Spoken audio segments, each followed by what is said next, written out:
Assalamualaikum warahmatullahi wabarakatuh. Bismillah, alhamdulillah, wassalatu wassalamu ala sayyidina wa maulana wa habibina wa syafi'ina Muhammad wa ala alihi wa sahabatihi wa man tabi'a hudah.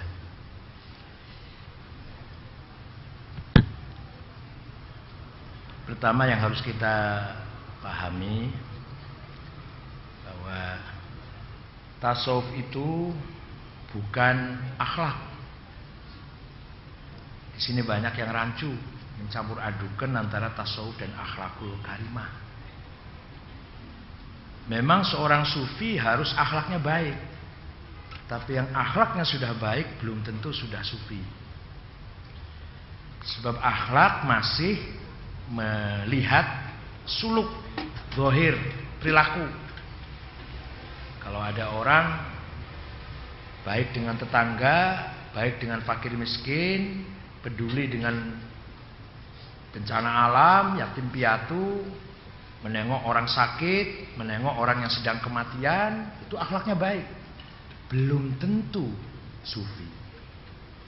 Ada orang dengan orang tua cium tangan, komandan dengan anak buah angkat tangan hormat, pegawai kecil dengan direkturnya, dengan kepalanya hormat, bagus akhlaknya.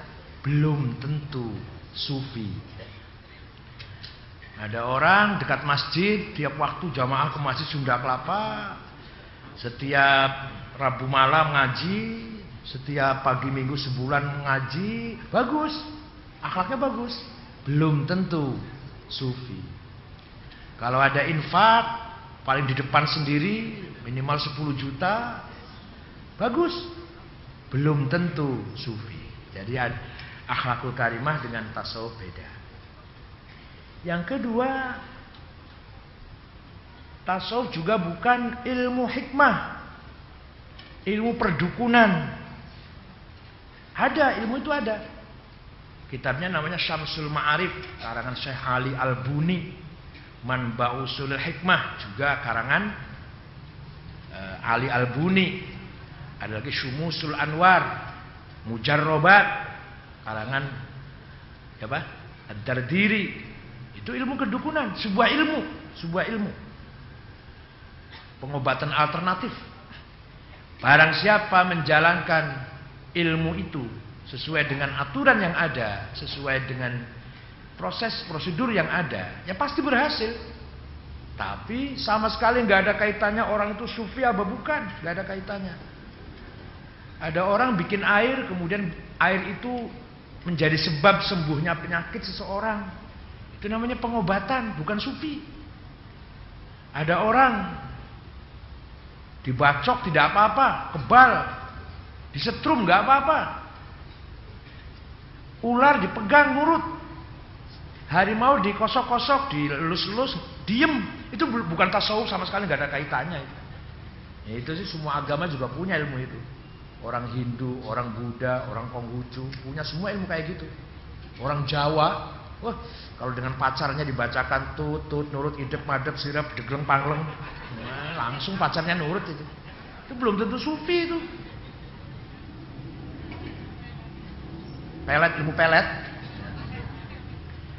ilmu menyihir orang, menyihir, menyirap.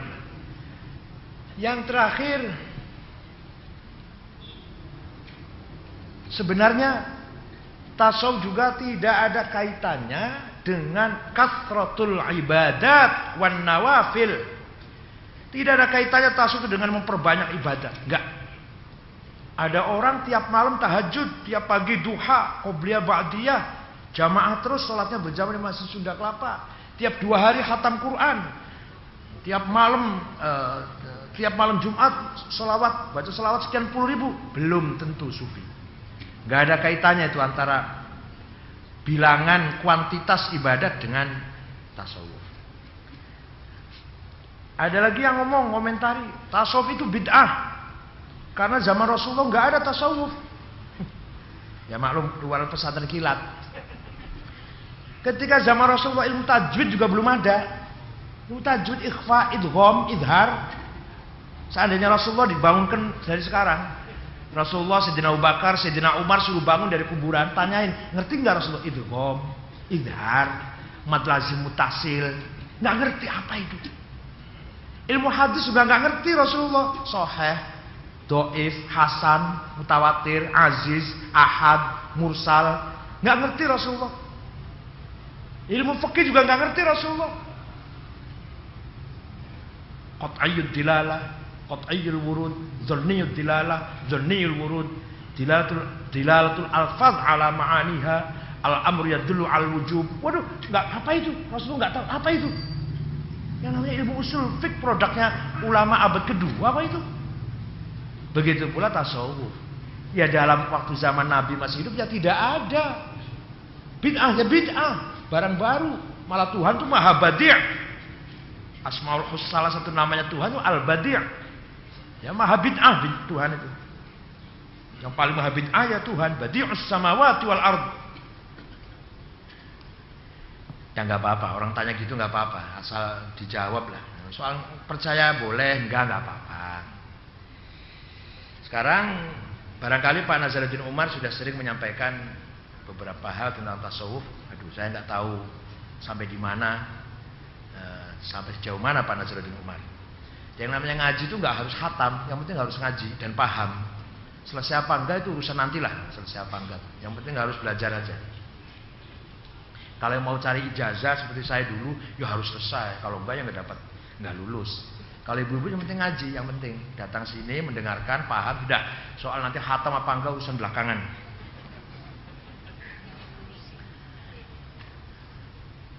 Tasawuf itu, aduh saya nggak ada papan tulisnya ya. Tulisannya kalau bahasa Arab tak sod wawu fa, tasawuf. Itu berasal dari kata apa? Di sini beberapa ulama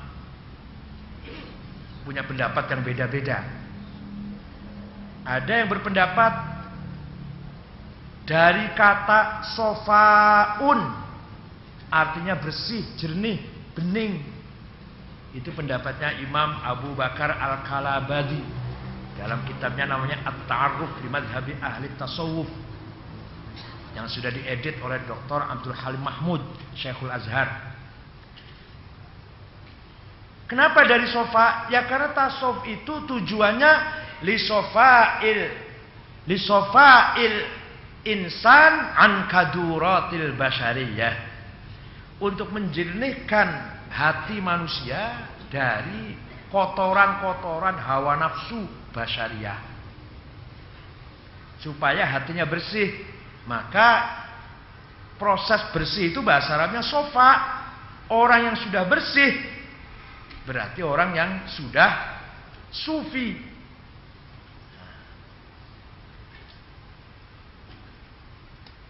Secara lughat, secara bahasa, kata tasawuf diambil dari sofa itu tidak benar. Secara makna benar, tapi etimologisnya nggak benar. Sebab kalau dari kata sofa, orang yang sudah bersih berarti bukan sufi, tapi disebut sofai. Nah, paham apa enggak, pokoknya gitulah. Enggak ada papan tulisnya. Jadi secara makna sofa bersih, benar itu. Tujuannya tasawuf itu membersihkan hati. Nah, tapi secara bahasa orang yang sudah sufi, orang yang sudah bersih, nanti bahasa Arabnya kan sufi, tidak sofai. Nah, kalau dari kata sofa berarti orang itu disebutnya sofai. Oleh karena itu dari sisi bahasa salah. Kata tasawuf diambil dari kata sofa. Yang kedua, ada yang berpendapat kata sufi itu diambil dari kata sufah. Sufah itu sebuah pojok di Masjid Madinah, di Babun Nisa. Pernah umrah, sering umrah kan Bu? Babun Nisa, sebelah belakangnya makbarah makom Rasulullah. Masuk Babun Nisa itu nanti kalau masuk sebelah kanan ada emperan, emperan itu tempat duduk yang ya 1,5 meter tingginya lah, kira-kira begini. Dulu di situ sufah namanya, serambi sebelah timur laut, tempatnya para sahabat muhajirin yang datang ke Madinah. Tidak ada famili, tidak ada kenalan, tidak ada sahabat. Pokoknya pindah ke Madinah membawa akidah, membawa iman Islam.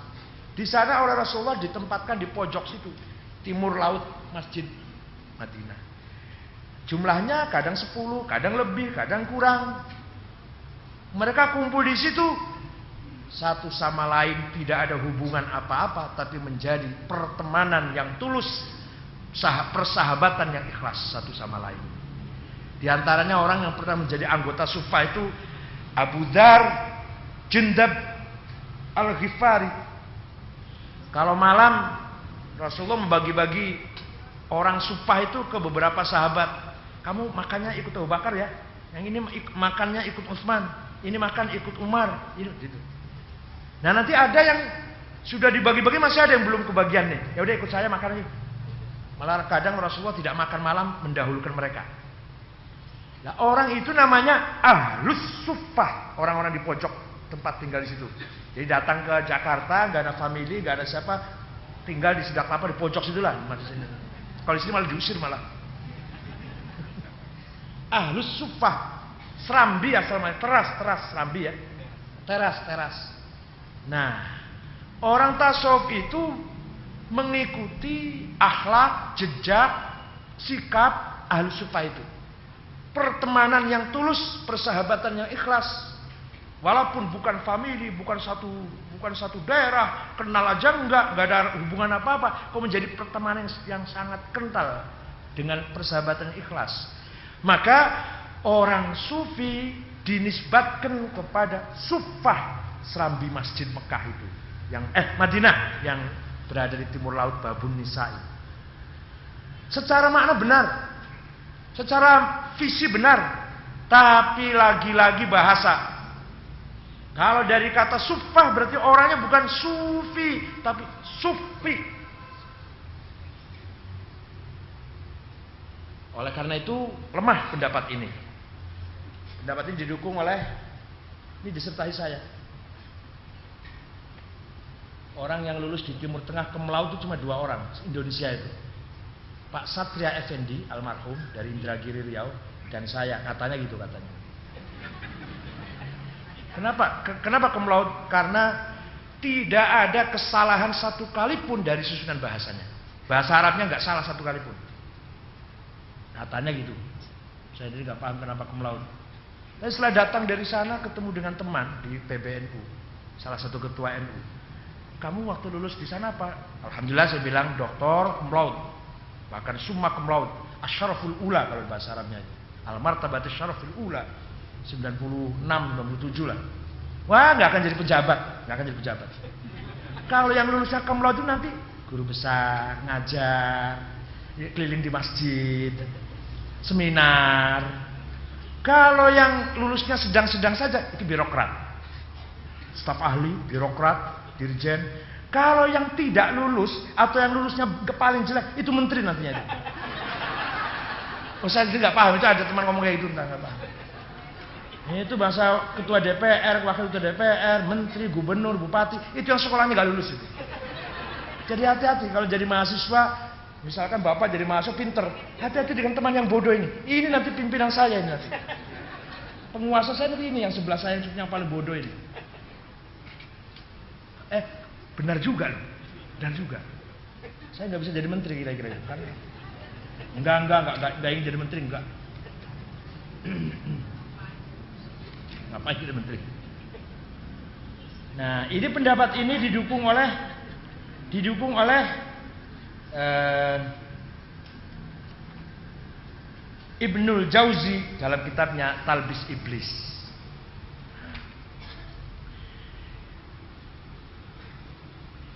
Yang ketiga, ada yang berpendapat tasawuf itu asal mulanya ceritanya begini. Ada seorang ibu nggak punya anak laki-laki, punya anak lagi perempuan, zaman jahiliyah ini. Suatu ketika punya anak laki-laki, dinamakan Ghaus, namanya dikasih nama Al-Ghaus. Ibunya nazar, nanti kalau anak saya besar, gak akan saya pekerjakan, tidak akan saya suruh cari uang. Saya akan nazarkan biar anak saya berkhidmat menjadi pelayan Baitullah Ka'bah, melayani masjid Sunda Kelapa sajalah, gak usah cari uang. Baitullah Ka'bah. Udah betul besar, Anaknya disuruh tinggal di Masjidil Haram, di Ka'bah, nyapu, bersih-bersih apa aja lah. Suatu ketika musim panas, barangkali Juni, Juli, Agustus barangkali, ibunya lewat di Masjidil Haram, anaknya lagi pingsan karena kena panas, nggak mau pergi di sebelahnya masjid, pingsan. Terus dibangunkan oleh ibunya sambil ngomong gini, sambil bilang gini, "Ma ibni illa sufah." Anak saya sekarang sudah lemah lunglai seperti lap serbet, bahasa Cirebon serbet, bahasa Betawi apa itu? Lap meja itu loh, apa namanya? Ya bu, ya pokoknya lap itu apa namanya? Kalau ya lap, kalau bahasa Cirebon serbet, lap, lemah. Suami ibu kalau lemah juga kayak serbet gitu lah. Ada seorang istri mengadu pada Sayyidina Ali. Sayyidina Ali, apa? Suami saya kayak serbet, kayak lap, apa lemes. Ya sudah, cari daun jarjir, digodok, direbus, airnya diminum. Ngerti nggak jarjir? Kalau ke Mekah ada itu jarjir itu, yang pahit itu, yang kayak selada air itu. Beli kalau di Mekah untuk bapak, jarjir. Kalau Viagra merusak kesehatan. Kalau jarjir enggak, sama sehat. Enggak, enakan ngaji terang-terangan aja, ngapain langsung. Jarjir campur madu Arab yang dari Du'ani, dari Hadramaut, Sidir, itu ada di toko Hadramaut di Jalan Tambak itu 1,5 juta kilo. Semut aja nggak doyan, manusia doyan. Jadi kata sufah itu artinya lap. Lah si ibunya itu melihat anaknya yang sudah pingsan, lemas, lunglai, kena panas. Bilang gini, ya Allah anak saya sekarang seperti lap, lemes, seperti serbet kain melap itu. Nah, kata sufah ini kemudian menjadi nisbatnya tasawuf. Maka orang yang menjadi sufi dari sisi bahasa benar. Sufah orangnya sufi benar. Tapi masalahnya, apakah orang mau? Apakah orang mau menisbatkan Syekh Abdul Qadir Jailani, Sunan Ngampel, Sunan Kudus, Sunan Bonang, Sunan Kalijaga, Sunan Gunung Jati, dinisbatkan kepada orang laki-laki yang hidup di masa jahiliyah?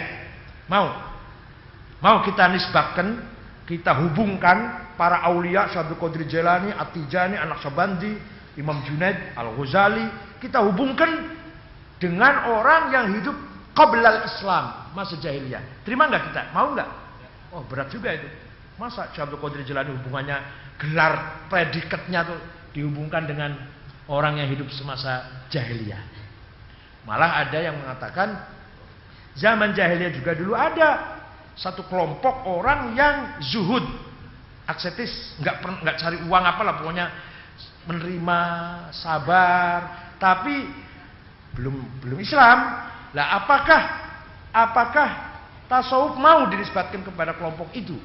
Saya kira itu berat. Oleh karena itu Imam Al-Qushairi, Abdul Karim Al-Qushairi, yang punya kitab Ar-Risalah yang sudah diterjemah oleh saudara Lukman Hakim, namanya terjemah. Entah terjemahnya benar apa enggak ya, baca sendirilah. Kalau saya nggak pernah baca terjemah. Jangankan orang, Departemen Agama aja terjemah Quran banyak salah itu. Ketika menafsir itu madana fatadalla Jibril, ya, di surat An-Najm itu madana fatadalla, kemudian mendekat Jibril. Muhammad yang mendekat Allah itu Mi'raj itu Muhammad kok Jibril. Coba lihat.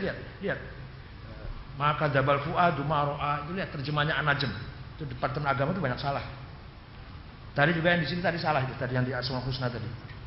Al-Wali 2 kali, itu salah itu. Yang pertama Al-Wali, yang kedua Al-Wali. Ya wali yang kedua.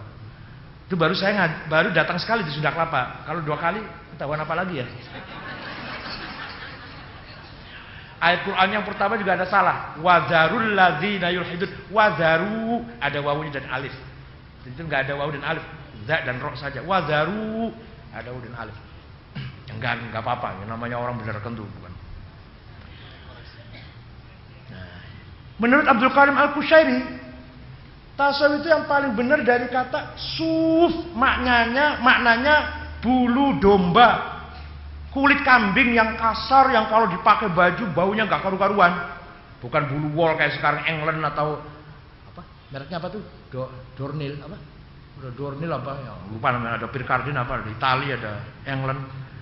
Kalau sekarang wol itu mewah. Kalau dulu yang namanya wol itu ya kulitnya kambing dipakai baju.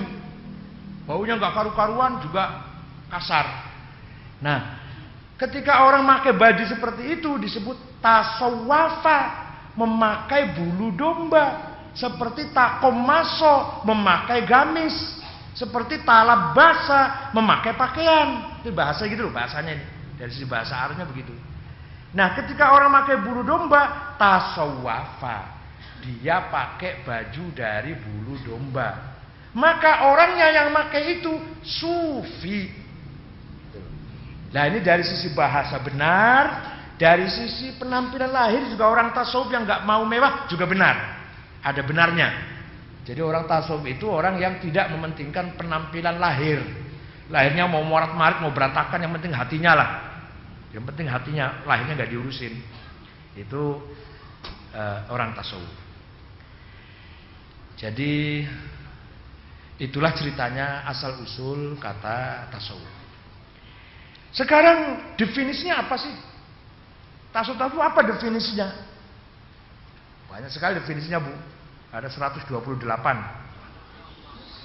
Dan yang paling ahli mendefinisikan ini bukan orang Islam, Arnold Nicholson dari Oxford, Inggris. Ada seorang kiai, Syekh alim dari Mesir namanya Syekh Abul Aila Afifi. Beliau dibimbing kuliah di Inggris, dibimbing oleh Arnold Nicholson. Artinya apa? Artinya si orang kiai Islam ini muridnya orang orientalis malah. Sampai menjadi menantunya. Jadi Abul Aila Afifi itu Syekh dari Al-Azhar, jadi menantunya Arnold Nicholson. Istrinya tetap Kristen, beliau ya Syekh Islam, Syekh Al-Azhar. Ya nggak apa-apa. Di dunia biar ada macam-macam dulu, Bu. Jangan satu aja. Saya kalau ada ngomong, si anu, ya nggak apa-apa, ya biar macam-macam. Si anu istrinya Kristen loh, ya nggak apa-apa, ya biar ada yang kayak gitu. Masuk semua sama. Si anu nggak suka tahlil, ya nggak apa-apa. Kalau si anu suka tahlil banget, ya nggak apa-apa. Gitu aja kok repot. Alas.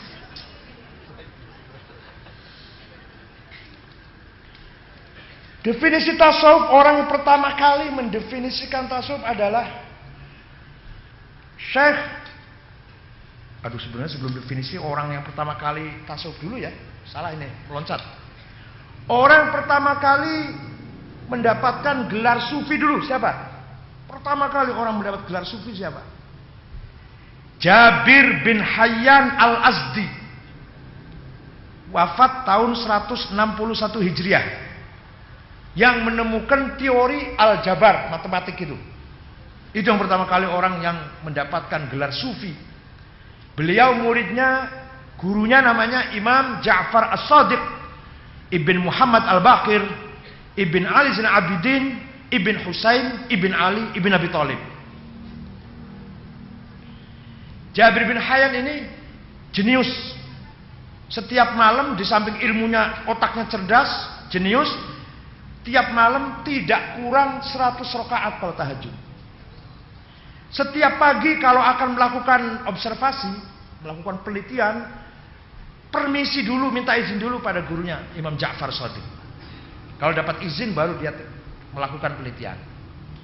Beliaulah yang pertama kali menemukan teori aljabar. Beliau pertama kali menemukan teori kimia dalam dunia Islam. Dia membaca kitab Yunani, kemudian Islam juga dimodifikasi dengan teori-teori dalam Islam. Bahkan dia sampai bisa menjadikan batu biasa, batu kerikil jadi berlian atau jadi emas. Walhasil batu biasa jadi batu berharga. Dari sekian kilo, dari sekian sekilo batu kasar menjadi 1 gram emas, itu dia bisa. Dan sudah dilakukan, sudah dicoba. Bahkan dia mempunyai tujuan ingin menghidupkan orang yang sudah mati atau binatang mati kira hidup lagi gimana. Waduh, cloning itu. Jadi cloning itu bukan barang baru. Dulu sudah pernah orang mikirkan cloning. Tapi angkat tangan, setelah bicara ruh angkat tangan dia. Gagal. Ternyata dia kalau sudah masalah ruh angkat tangan. Jadi kalau batu biasa jadi emas, batu biasa jadi ramuan-ramuan jadi obat, ramuan ini jadi begini, bisa dia.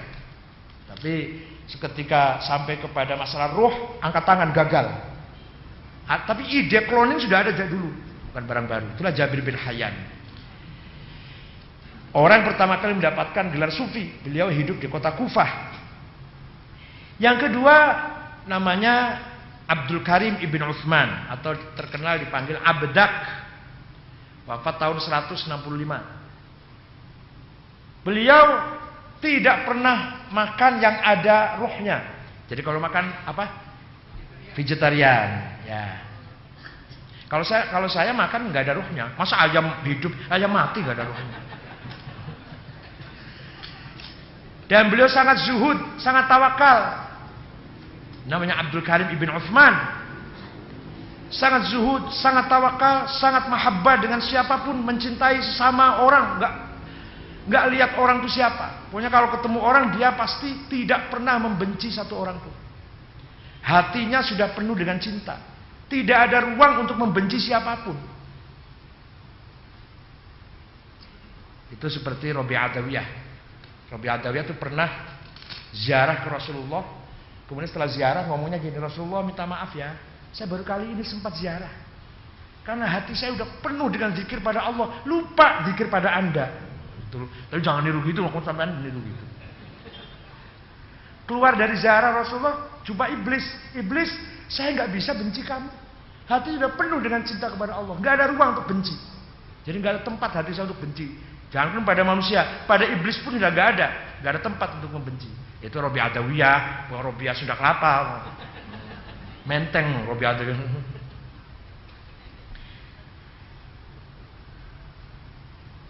Yang ketiga, orang yang pertama kali mendapatkan gelar sufi adalah Abu Hashim Al-Kufi. Abu Hashim Al-Kufi ini seorang Sunni, alim. Sampai-sampai ada imam, salah satu mujtahid. Tapi sayang ijtihadnya nggak hidup, apa namanya? Madhabnya nggak hidup, namanya Sufyan Ats-Tsauri. Itu mujtahid. Dulu imam mujtahid itu ada 10, Bu. Hanafi, Malik, Syafi'i, Hambali, Sufyan Tsauri, Tobari, Daud Dhohiri, Zufar, sampai 10. Tapi yang hidup cuma 4. Kalau di Indonesia ada satu lagi, Imam Samudra.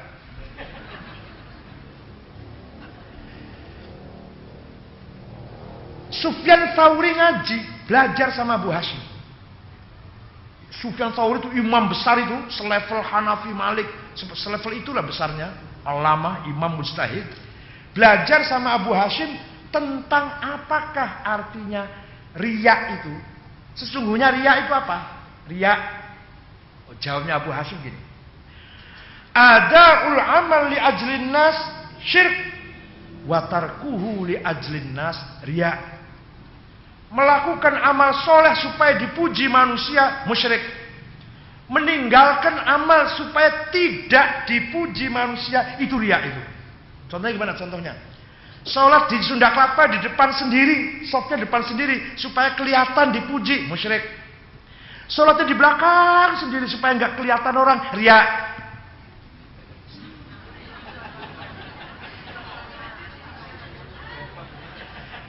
Sedekah 10 juta supaya tertulis paling banyak, musyrik. Sedekahnya nggak usah ditulis namanya lah, fa'il khair, hamba Allah, riya.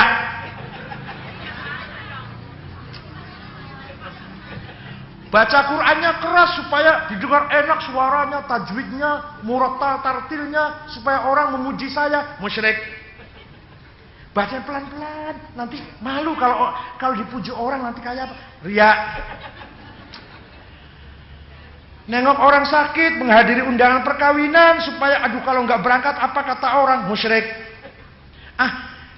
Belakangan sajalah nengoknya, nanti jangan dikira saya paling, riya.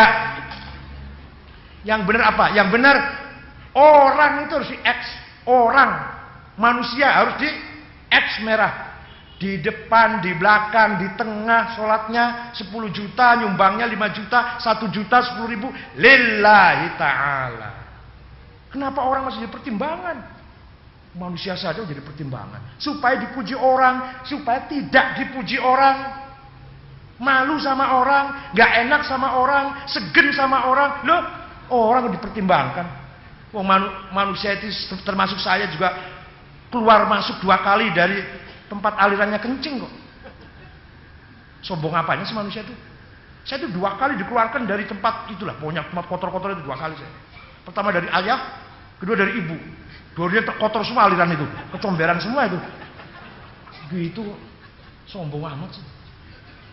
Jadi kalau dipuji manusia jangan bangga. Wong yang muji sama dengan saya kok. Masih makan nasi, masih makan jengkol. Dicaci manusia jangan minder. Wong yang nyaci saya juga makan jengkol, makan terasi, sambal terasi, ngapain minder? Paham betul? Paham enggak? Jadi sedekah 10 juta bukan karena orang. Sedekahnya 1 juta bukan karena manusia. Sholatnya di depan, tiap waktu di depan bukan karena minta dipuji manusia. Sholatnya di belakang bukan karena malu pada manusia. Tidak.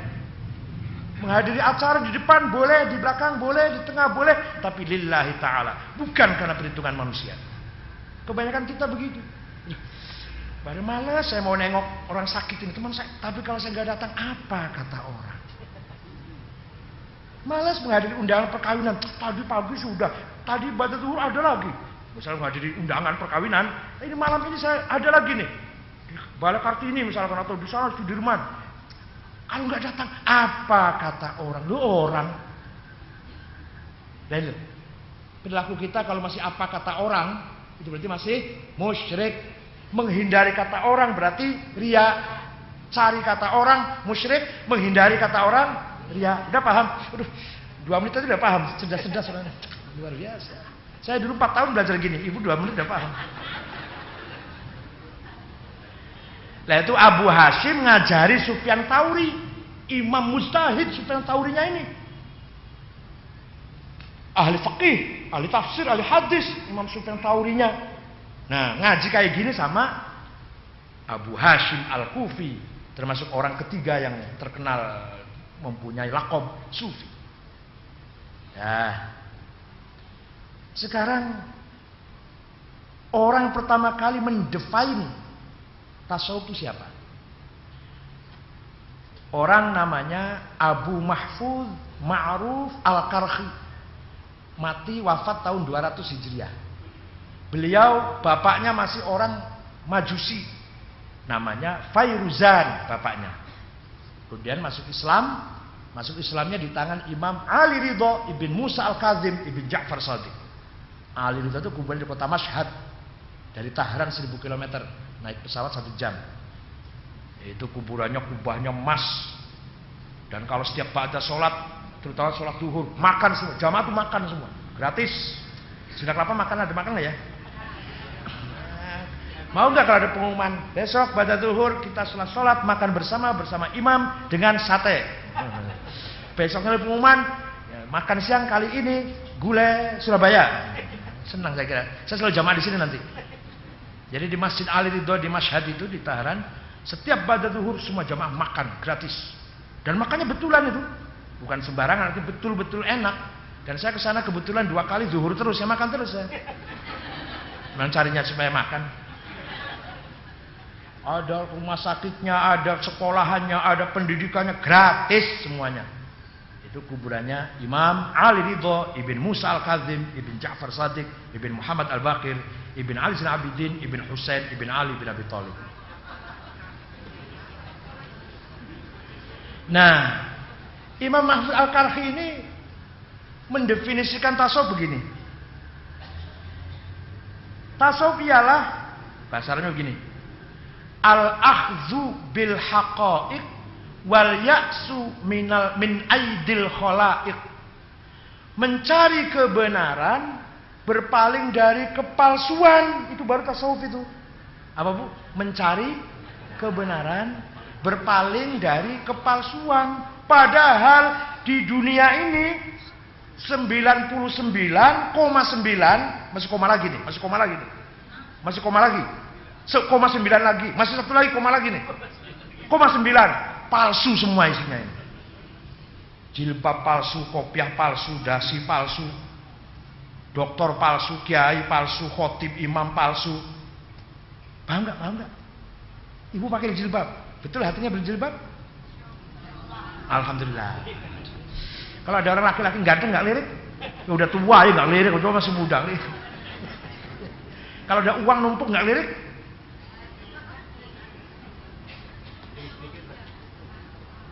Kalau diajak belok-belok dikit nggak mau? Uang numpuk? Nggak.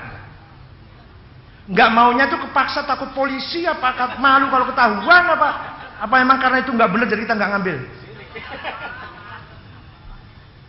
Itu mencari kebenaran, berpaling dari kepalsuan, itu baru tasawuf itu. Padahal di dunia ini isinya palsu semua ini. Saya ini kopiah ini palsu ini. Biar dianggap jadi kiai aja ustaz saya kopiah. Hatinya nggak karu-karuan. Jubah palsu, gamis palsu. Suatu ketika ada orang berangkat Jumatan pakai gamis, pakaian Arab, bawa tasbih, sorbannya besar. Di tengah jalan digigit anjing. Anjing dipukul. Anjing lapor pada Tuhan, saya sakit Tuhan. Kenapa dipukul Pak Haji yang berangkat Jumatan itu? Stop Haji. Kata Tuhan, stop dulu Haji. Kenapa kamu pukul anjing? Ya, karena dia gigit pakaian saya. Nah, sekarang anjing tanya, kenapa kamu anjing gigit pakaiannya Pak Haji itu? Saya pikir, kata anjingnya ini, saya pikir orang yang pakai gamis, bawa tasbih, sorbanan, bawa sajadah, nggak punya marah. Masih marah juga. Terus Tuhan tanya lagi pada anjing, kamu kok sejauh itu sih? Apanya namanya? Berpikirnya kok jauh itu sih anjing? Siapa guru kamu itu? Dari mana guru ngajinya kamu anjing? Itu hasil tafakkur, tadabbur, ta'ammul, kontemplasi saya sendiri. Waduh, kalau gitu kan Tuhan, kamu jauh lebih makrifat daripada Pak Haji itu. Silahkan pakai jubah, pakai gamis, tapi lillahi ta'ala. Silahkan pakai celana, pakai dasi, lillahi ta'ala. Silahkan pakai jarit apa? Pakai kain, itulah mas. Pakai kain, pakai celana, pakai apa monggo asal nutupi aurat. Yang penting lagi niatnya lillahi ta'ala. Jangan pakai jilbab biar kelihatan Islam yang taat. Imra'atun sholihatun. Tapi pakai jilbab tapi selalu ngumpet-ngumpet menceritakan kejelekannya suami, ambrol jilbabnya itu. Enggak percuma aja. Jilbab rapet tapi kalau dengan tetangga jelek-jelekin suami saya, wah ambrol jilbabnya. Begitu pula bapak sama aja, bapak juga sama. Pakai kopiah kamu suka lirak-lirik, ambrol kopiahnya itu. Jadi bukan masalah kopiah atau jilbab. Masalah adalah al-akhdzu bil haqa'iq wal ya'su mimma fi aidil khalaiq. Nah, ayat Al-Qur'an firman Allah dalam surat Fatir nomor berapa ayatnya cari sendiri. Enakan banget sudah suratnya saya tunjukin. Cari sendiri. Bukan kayak saya nggak tahu ayat nomor berapa. Nomornya nggak tahu tapi apal. Ya ayyuhan nasu inna wa'dallahi haqqun fala taghurrannakumul hayatud dunya wala yaghurrannakum billahil ghurur. Wahai manusia, kamu jangan terpedaya oleh tipuan-tipuan duniawi. Harta, jabatan, hawa nafsu. Gampang nggak itu? Gampang. Mengertikannya tuh gampang, memahaminya tuh mudah. Kamu jangan membanggakan harta. Ya iya, harta dibanggakan. Sebentar lagi kalau nggak harta ninggalin kita, juga kita ninggalin harta kok. Kamu jangan membanggakan jabatan, pangkat. Ya iya, jabatan cuma formalitas saja. Hakikatnya manusia bukan jabatannya. Banyak jenderal yang hatinya nggak karu-karuan, penakut, minder, khawatir, was-was, tidur sulit. Jenderal bintang 4. Ada tukang beca, tukang kulit, tukang sapu, tidur nyenyak. Ayo enak mana ayo? Enak mana ayo? Ya betul. Ibu jawabnya jenderal tidur nyenyak. Waduh, luar biasa. Nah, yang kedua yang paling sulit, yang rumit, yang pemahamannya perlu apa? Pemahamannya perlu dalam. Wala yaghurrannakum billahil ghurur. Jangan sampai kamu terpedaya, tertipu oleh tipuan jebakan dengan mengatasnamakan Allah. Itu yang sulit. Ketoe, apa ketoe itu? Kelihatannya lillahi ta'ala padahal tidak. Kelihatannya demi Islam, demi masjid, demi Allah, demi Rasulullah, padahal hawa nafsu. Kelihatannya demi rakyat, demi bangsa, padahal demi egonya. demi hawa nafsunya, demi ambisinya. Ini yang kedua, ini yang paling sulit dihindari. Kelihatannya bela Islam, kelihatannya berjuang untuk Islam. Jadi ketua NU, ketua Muhammadiyah, takmir masjid Sunda Kelapa. Oh, mengabdi, pengabdian, ibadah, gombal ibadah. Coba nggak digaji, lari semua. Ya saya juga sama, bukan lagi. Saya juga sama. Dikira saya kalau ngomong gini cuma jelek-jelekin Bapak, enggak, saya juga sama begitu. Mau kemana? Dakwah. Padahal mau ceramah supaya dapat amplop. Itu dakwah. Gaya sekali bahasa dakwah. Ini saya ditunggu umat ini. Umat apa? Ngamen aja umat. Nah, amplop itu kalau tipis doif, kalau tebal soheh.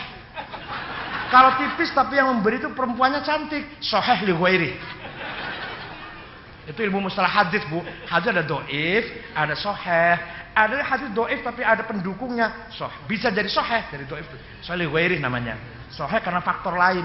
Nah, kalau amplop tipis tapi yang ngasihkan itu panitianya anak perempuan cantik, guyang-guyu, mesam-mesem, wah itu soheh li ghairi itu. Enggak apa-apa lah, tipis enggak apa-apa. Jadi yang paling berat itu wala yaghurrannakum billahil ghurur. Kelihatannya berjuang lillahi ta'ala, ibadah, dakwah, mengabdi, padahal demi hawa nafsunya supaya saya terkenal. Nah, orang kayak gini biasanya kalau ngobrol 5 menit ngucap sayanya 200 kali. Pak tinggal di mana, Pak? Saya di Menteng. Gimana Menteng itu? Wah, dulu nggak ada orang sholat, nggak ada orang baik. Setelah saya tinggal di situ, alhamdulillah, mulai ada orang sholat. Terus sekarang Bapak di mana? Yang aktif nih, jadi saya di Sunda Kelapa. Gimana di Sunda Kelapa? Waduh, tadinya nggak karu-karuan, nggak bersih, kotor, nggak disiplin. Setelah saya jadi, alhamdulillah, saya udah dua. Terus Bapak di mana, Pak? Saya di NU atau di Muhammadiyah lah. Saya ikut di Muhammadiyah atau di NU. Gimana NU di Muhammadiyah? Waduh, nggak karu-karuan dulu, nggak ada aktivitasnya, sepi saja. Setelah saya, alhamdulillah sekarang. Ibu-ibu gimana? Ibu-ibu nggak ada pengajian, ibu-ibu nggak ada, itu cuma paling ibu arisan, nganggur, hura-hura, aerobik paling. Sekarang setelah saya ikut, alhamdulillah. Jam berapa kali saya udah berapa kali saya tadi? Anak-anak muda gimana? Anak muda, waduh, tadi nggak ada anak muda ngerti agama, anak muda ngerti akhlak. Setelah saya pegang, alhamdulillah. Berapa kali udah? Ngobrol 5 menit, sayanya itu 2. Kalau nggak ada saya, wah itu kan saya udah saya katakan jadinya. Kan dari saya itu ide itu. Saya udah kasih tahu, dia nggak nurut. Maka dia nggak nurut saya, dia celaka, dia kuat saya. Coba dia tuh ngikut saya, dia sukses. Kan saya kasih tahu, dia nurut apa kata saya. Maka saya ini dari dulu saya katakan, dulu saya ngomong gini ikhlas. Saya tuh nggak minta apa-apa. Saya 5 menit saya ping 200. Itu bukan alhamdulillah itu. Alhamdulillah. Segala puji bagi aku, itu aku. Segala puji bagi saya. Dikira yang punya saya cuma ente dewe apa? Yang lain juga punya saya. Orang lain juga punya saya, tapi dia anggap dia sendiri yang punya saya. Kalau nggak ada saya, masih Sunda Kelapa ini, maka saya jadi. Nah, saya kan udah kasih tahu. Lah saya ngomong ini ikhlas. Saya nggak punya kepentingan apa-apa. Tapi dia nggak nurut. Lah itu akibat dia nggak nurut saya. Maka saya katakan, oleh karena itu saya. Oleh karena itu saya dan coba 70 tahun mati, bisa nggak ngomong saya? Nggak usah 70 tahun, siapa tahu nanti malam mati nggak bisa ngomong saya udah. Pelan-pelan ngomong saya itu pelan-pelan, Bu. Ini HP saya nih, HP saya, jangan keras-keras. HP saya. Siapa tahu nanti malam nggak bisa ngomong HP saya, nggak bisa. Mobil siapa ini? Mobilku. Aduh, jangan keras-keras kunya. Besok pagi siapa tahu nggak bisa ngomong mobilku, karena udah mati. Ku nggak bisa ngomongku. Dikira mati jauh banget apa? Nah itu. Jadi hakikatnya orang hidup ini adalah, atau mari kita berusaha agar kita itu hidup benar-benar di atas rel yang hak. Betul-betul mengetahui hakikat hidup itu apa. Hidup itu apa? Hidup itu. Nah, mari kita jauhi kepalsuan. Hidup bukan hanya simbol, bukan hanya manuver, bukan hanya yel-yel, bukan hanya pamer, bukan hanya legal formal, bukan hanya bintang di sini, bukan. Oke, bintang di sini iya, tapi hatinya juga perwira. Bukan hanya kopiah, hatinya juga berkopiah. Bukan hanya doktor, ilmunya juga pas seperti gelarnya doktor itu. Itu maksud saya. Bukan hanya imam, tapi juga betul-betul imam jadi panutan. Bukannya ketua NU, tapi betul-betul juga bisa mengembangkan NU, Muhammadiyah dan sebagainya itu. Itu namanya mencari. Lah, tasawuf itu mencari hakikat itu. Makanya dulu ada seorang sufi namanya Asadullah Al-Harith Al-Muhasibi. Itu tangannya ada urat sarafnya di salah satu jarinya.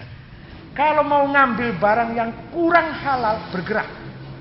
Mau minum misalnya ini kurang halal, bukan kurang halal arak, bukan. Ini gelasnya dibeli dengan uang yang ya nggak begitu halal, atau airnya tadi dapat mencuri misalkan, ini tangannya bergerak. Kalau dikasih makan orang, kalau nggak halal betul nggak jadi makan. Karena tangannya menunjukkan, wah kalau saya punya tangan bergerak, kapan terima amplopnya saya? Apa nggak ada yang halal udah sekarang ini?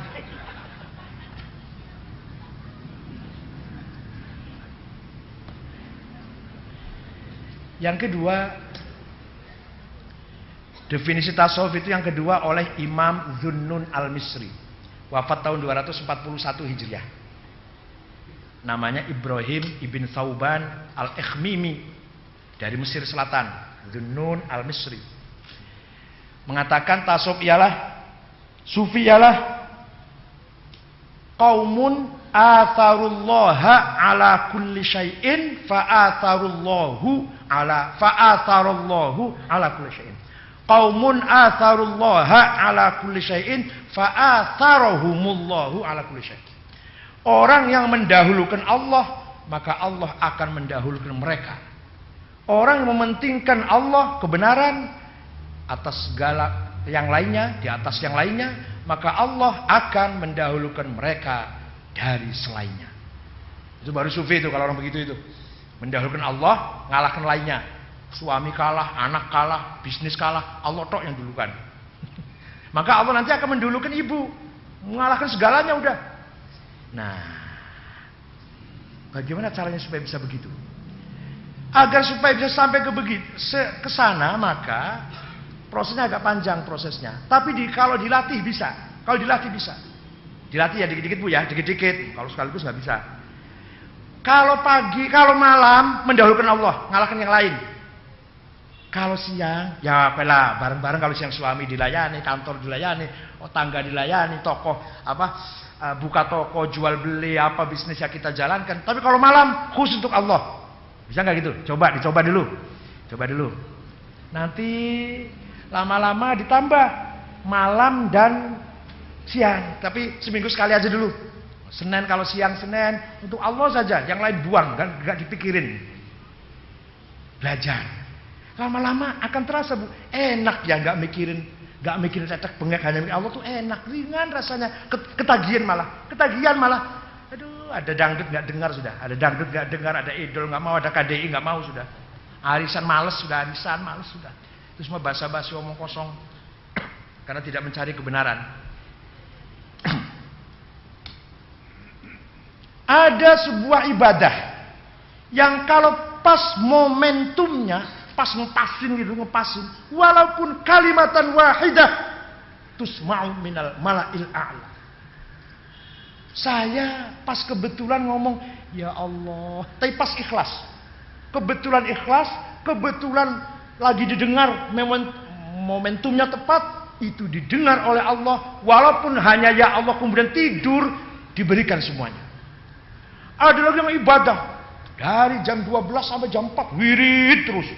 Ngadep ngulon terus, ngadep ngulon nih. Baru ke barat terus di atas sajadah. Allah nggak menerima, nggak mendengar itu. Kenapa? Kalau ya Allah, itu ya Allah mulut nyampe uang, duit. Ada yang ya Allah sekali saja, tapi ikhlas betul-betul buang semua buang. Apa yang ada di kanan kiri, langit, bumi, suami, anak, istri, keluarga, dagangan, perusahaan, uang, deposito, tagihan, apa semua cacak buang coba, buang. Sampai diri kita sendiri buang coba. Setelah terbuang semua, baru ucapkan ya Allah. Bisa nggak itu? Belajar sekali aja gitu. Nah itu nanti ya Allah didengar betul itu. Kalau ya Allah masih ya duit, ya nanti Allah duit. Ya masih mendingan. Pengen duit panggilnya Allah masih mending daripada pengen duit terus cari calon gubernur. Ini lagi saatnya ini subur uang nih, yang tim sukses. Biasanya kalau tim sukses tuh Yang calonnya belum sukses, timnya dulu sukses biasanya. Saya itu Bu. Jangan dikira saya nuduh orang lain, enggak. Jadi coba belajar. Biasanya saya kalau disinggung orang marah, coba hari ini tidak. Biasanya kalau teman di pojok lagi ngerumpi, saya nimbrung biasanya. Oh iya, kamu baru tahu, saya dulu. Minggu kemarin saya dengar itu. Biasanya gitu, biasanya. Enggak, sekarang tahan, belajar nahan.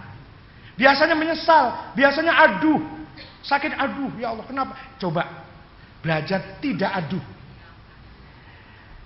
Gus Dur itu satu kelebihannya. Kiai Abdurrahman Wahid itu satu, tidak pernah aduh. Tidak pernah, mengapa saya begini? Gak pernah. Maaf, beliau sudah fisiknya kayak gitu. Ibu nyainya juga istrinya kayak gitu. Gak pernah, telinga saya belum pernah dengar beliau aduh, gak pernah. Orang sangat percaya diri.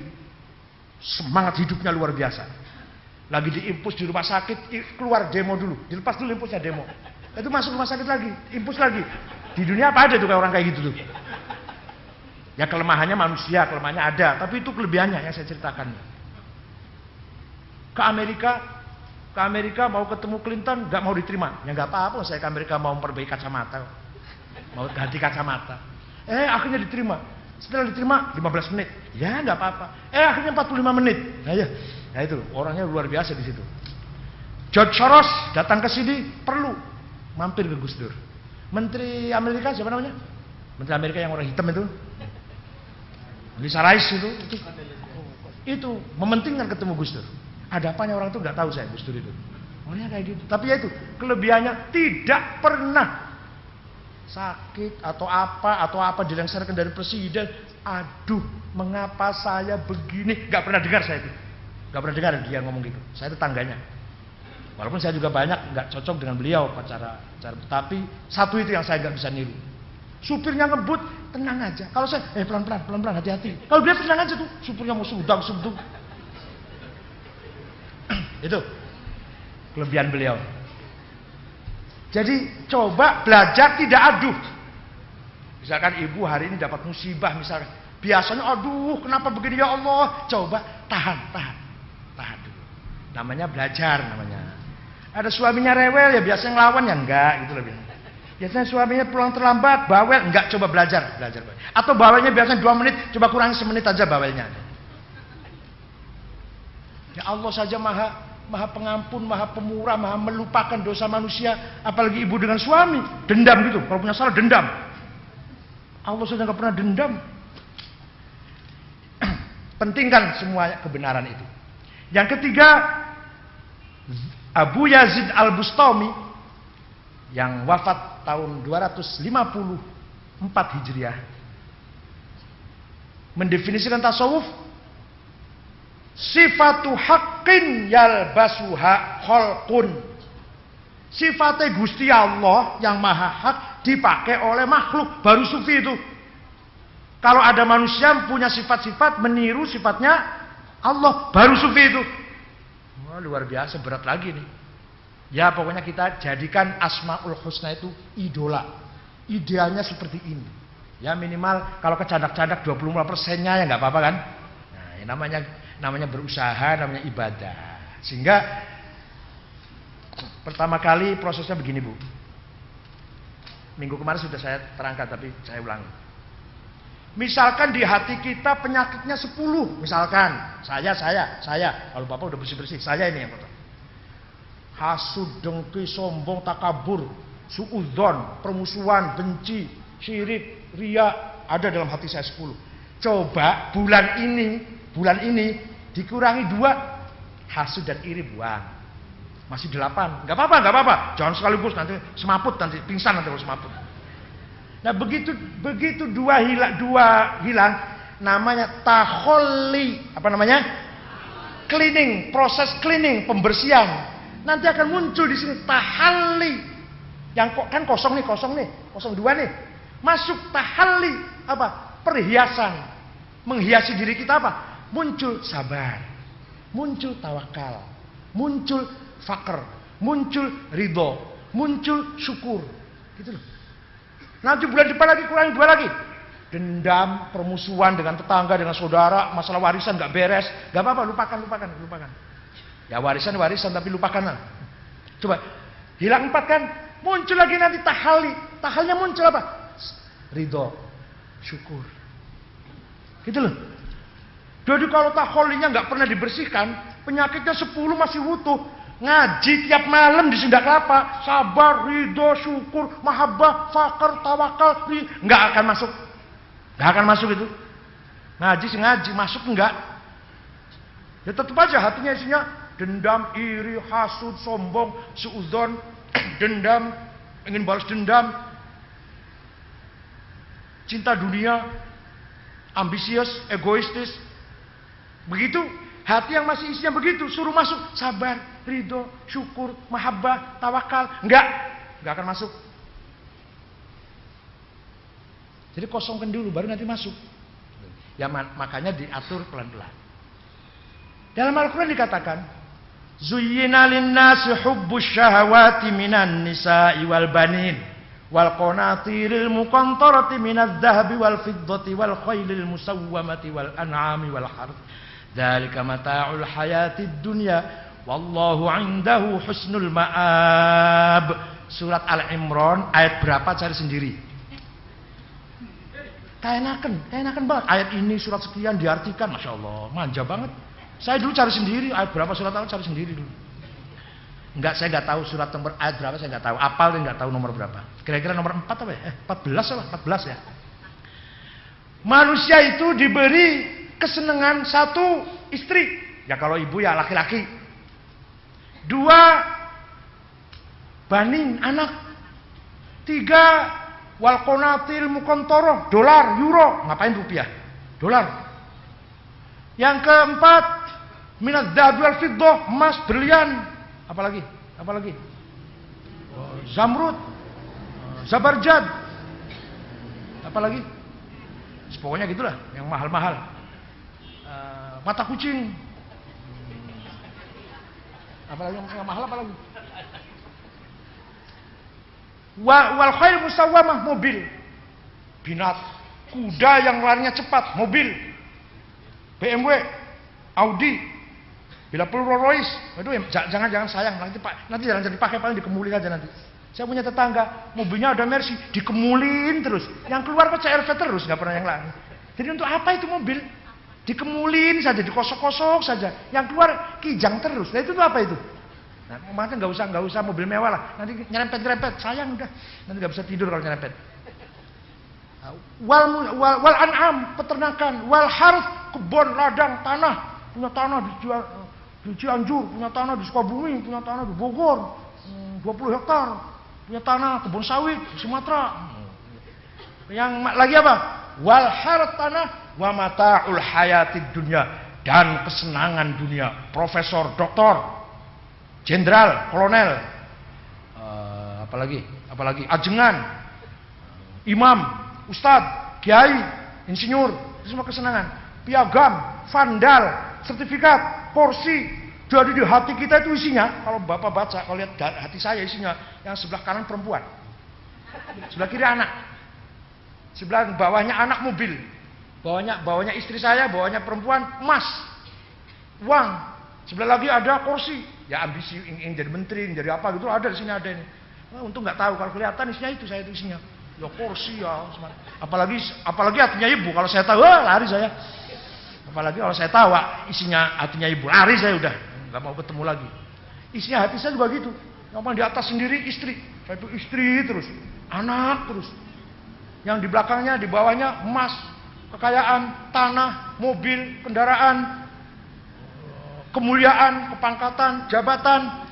Tidak apa-apa. Enggak salah, enggak. Orang punya itu enggak salah. Zuyyina linnasi hubbus syahawat. Memang kehidupan dihiasi dengan itu. Boleh. Asal tidak mengganggu fungsinya qalbu, fungsinya hati.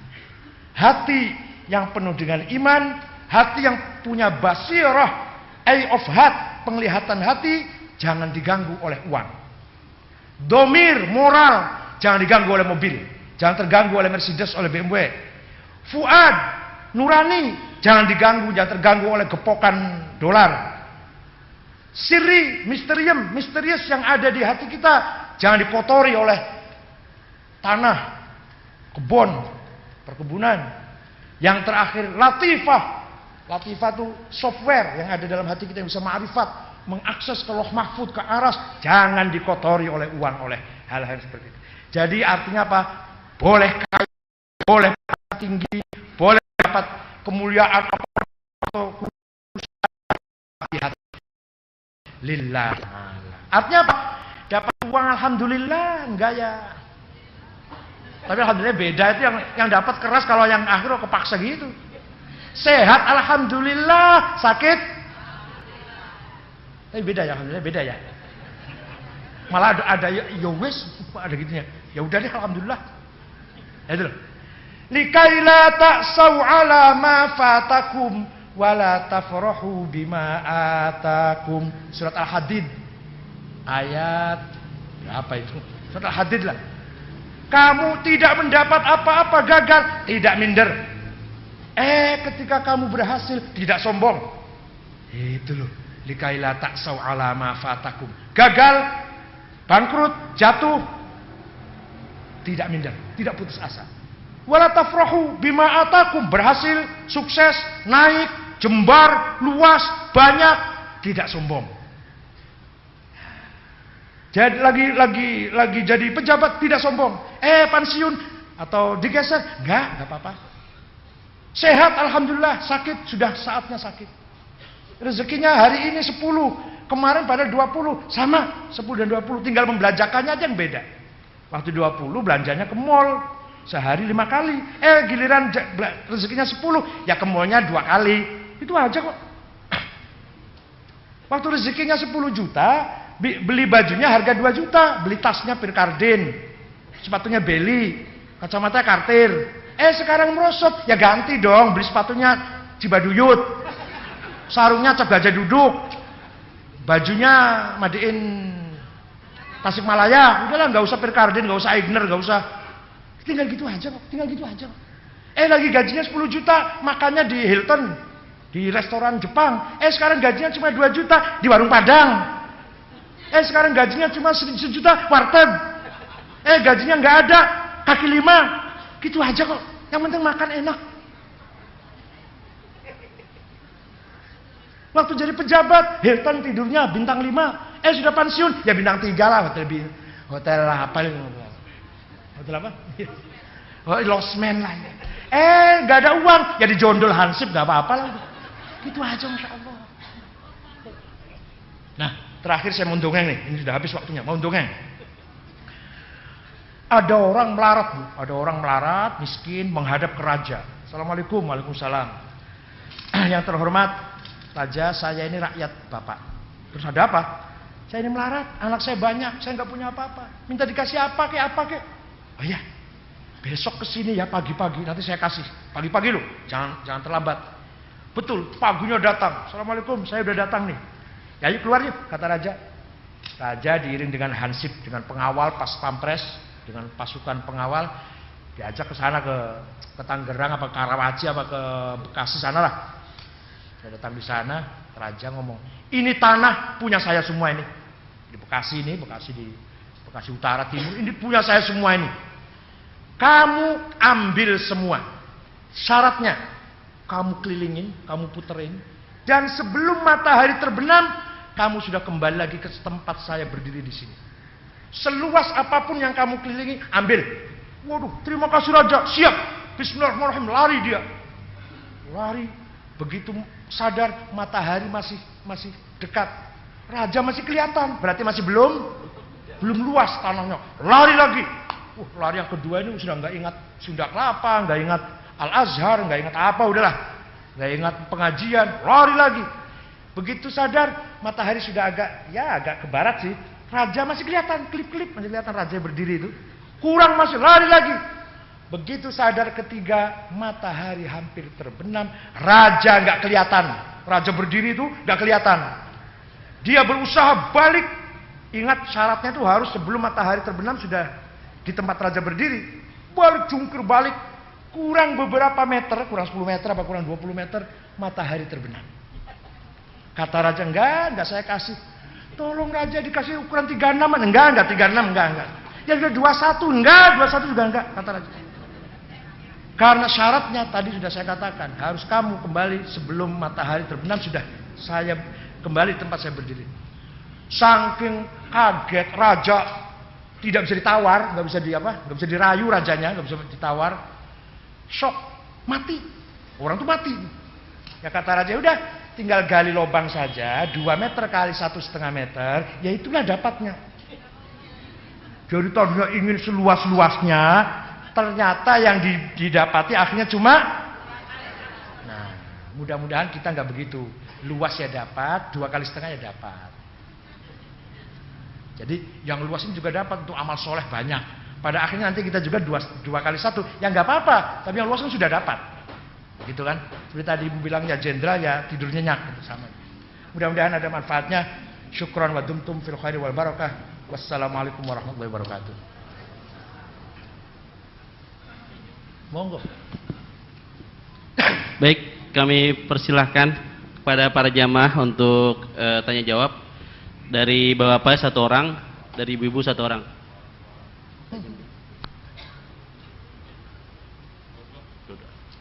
Baik, kami persilahkan dari bapak-bapak 2 orang, dari ibu-ibu 2 orang untuk bertanya. Dari ibu-ibu 1.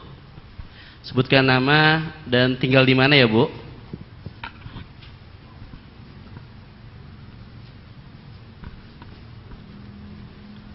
Assalamualaikum warahmatullahi wabarakatuh. Yang ingin saya tanyakan, nama Ibu Yoyo dari Hutan Kayu, anak muridnya Pak Lukman Hakim. Itu Ustadz, kalau sudah belajar tasawuf, kadang-kadang baru beberapa bulan saja dia sudah bermimpi yang macam-macam gitu. Apa yang menyebabkan mereka seperti itu? Pengikut tasawuf yang masih baru-baru begitu ya. Jadi seolah-olah artinya beramalnya belum banyak, tapi dia sudah menceritakan begini dalam mimpinya itu. Nah, yang saya ingin tanyakan, apakah seperti itu untuk belajar tasawuf yang ditujunya? Terima kasih. Assalamualaikum warahmatullahi wabarakatuh.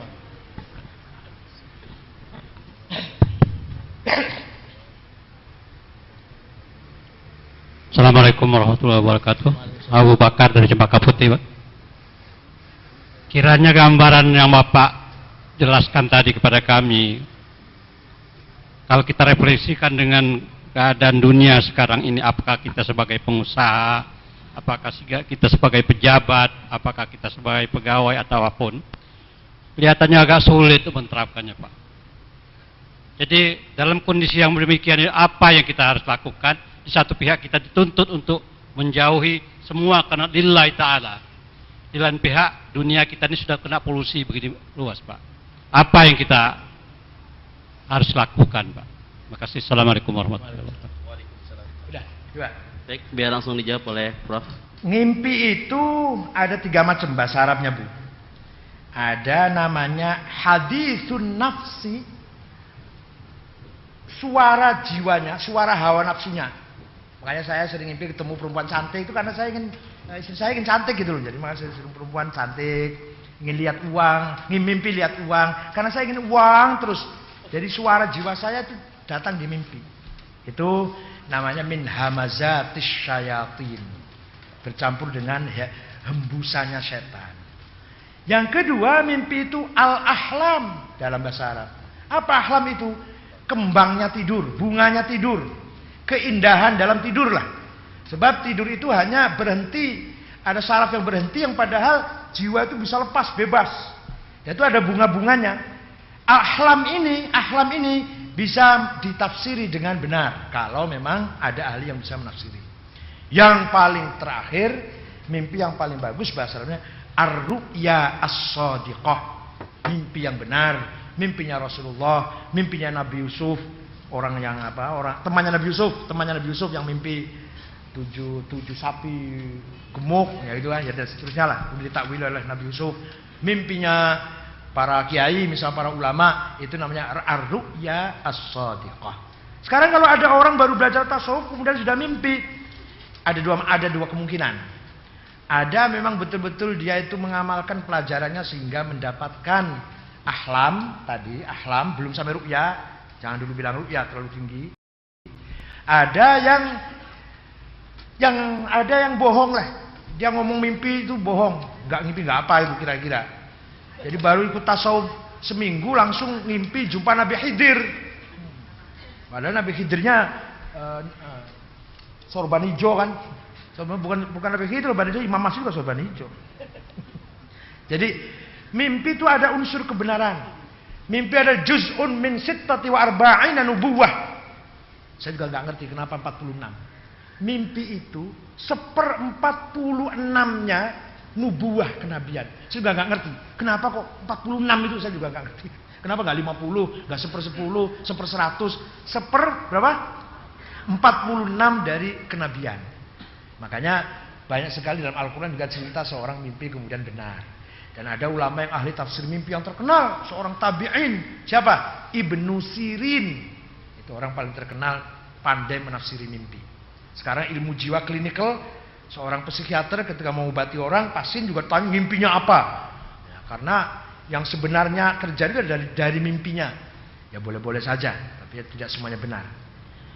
Yang kedua, Pak Bapak ini bisa Pak, kalau kita sungguh-sungguh benar-benar hidup di mana saja bisa.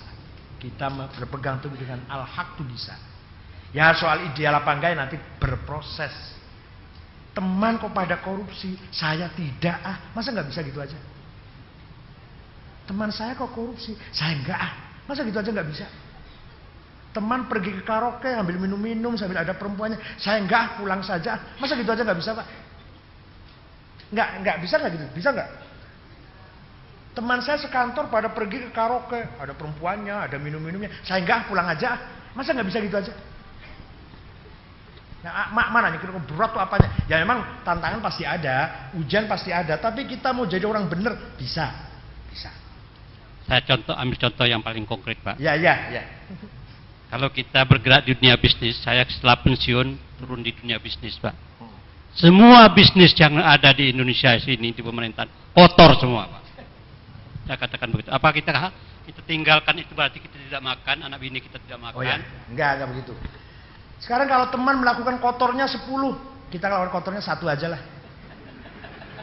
Ya namanya gimana? Namanya proses.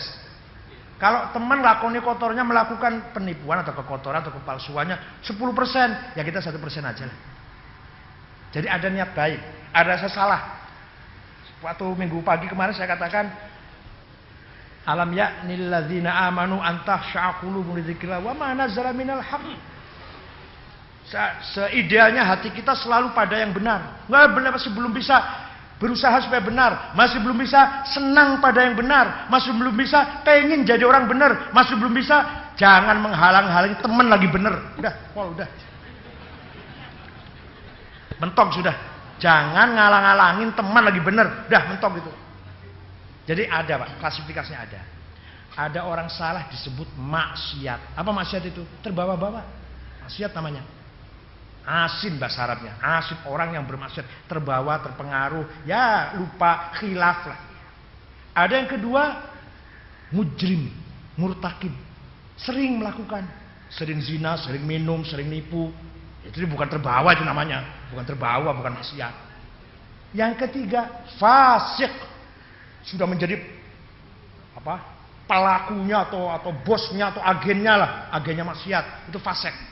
Ada lagi yang syirir bahasa Arabnya, ahlus syar, sudah gak bisa diharapkan baiknya. Orang itu gak bisa jadi baik, maunya zina, minum, bunuh, rampok, minum, zina, maunya itu saja. Itu syirir. Orang yang gini harus dibunuh hukumannya. Kalau dibunuh orang kayak gini syirir. Kalau yang fasik ditahan.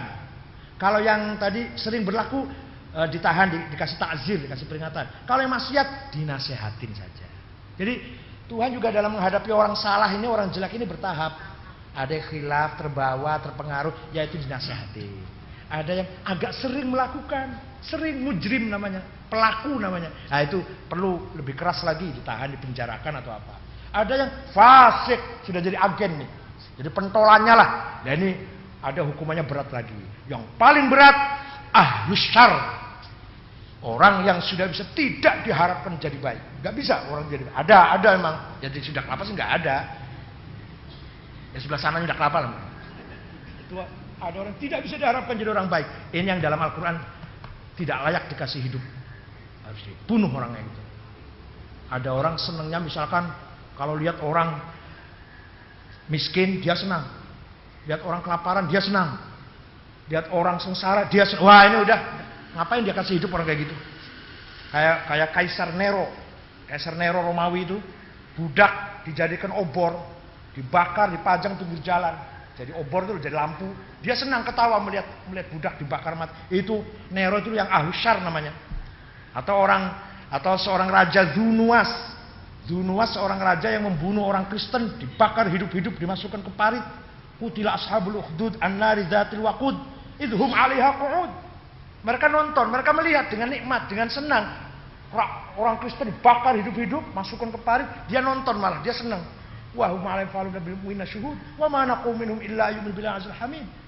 Itu menimpa orang Kristen tuh di Najran. Najran itu Saudi Selatan sekarang. Nah ini orang kayak gini nih yang ahlus syarr. Di Indonesia sudah mulai banyak ahlus syarr. Dia nggak puas kalau nggak merampas tanah orang. Dia nggak puas kalau belum merampas istri orang. Dia belum marem, belum puas kalau belum menggusur orang miskin.